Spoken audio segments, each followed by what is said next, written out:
going back to the mind again, I think the ancient sages of India talked a lot about the mind and about the necessity of controlling the mind. And I'm not so keen on the word control, but it is really about learning what the mind is capable of. Because if we don't know what our own mind can do, you know, it has its strengths, but it also has its weaknesses. So I think it's so crucial to be able to understand how the mind actually works. And I think for the most part, we don't really pay enough attention. We go to school, we learn about numbers, we learn about, you know, all kinds of amazing things, but we don't really learn about our own nature. And the mind is a very, very key central aspect of our own nature. And then, of course, every person has flavors of how their own mind works. So that's, again, very interesting. You know, in Sanskrit, we call it svabhav. Svabhav is, sva is the self, and bhava is the being. And actually, it has many meanings, the word bhava.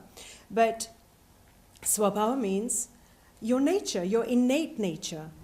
And so once we begin to understand how our particular nature functions, then we're able to understand why we have certain thoughts and why one person will see a situation in one way and you will see it in another way.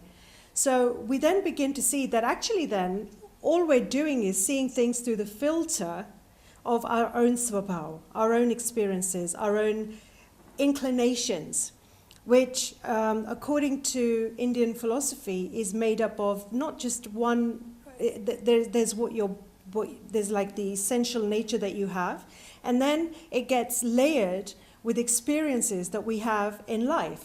And then, of course, you know, if you are a proponent of karma and reincarnation, which I am, because I subscribe to that philosophy, then, you know, then you've got previous lives as well, in which you've had many, many, many, many experiences, many of which may not have been resolved. And they may continue to drive you. And those previous lives, we've had many, many, many, many experiences as well, some of which were not positive, some of which were left incomplete, some of which were really traumatic. And they somehow have left an imprint within us. So those imprints they're still lingering around because they're not complete. They're still there, somewhere in our psyche, in our mind, driving the show and giving us the inclination to why we like certain things, why we don't like certain things, why we see certain things in one way and not another way. And when these imprints, sanskars as we call them, you know, when they are there in a very potent way, in a latent way perhaps even, then they begin to have an impact on what happens to us now.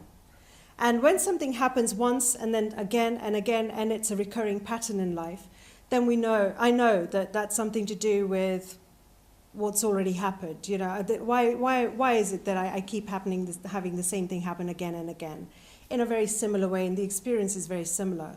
So, what I'm talking about in Karma and Diamonds is how do we look at those karmas that are continuing to drive us? How do we bring them into a state of completion? How do we, you know, gain some control and power over them so that we can then bring closure to them? And then what happens when you do that is that you're literally able to create something from that what was not there before. So you would now have a fresh, if you like, a place to look at life from. That's the interesting piece. And that's why the diamonds part of my trilogy, Karma and Diamonds. Diamonds in a diamond. You know, that's when you begin to get in touch with your real true treasure.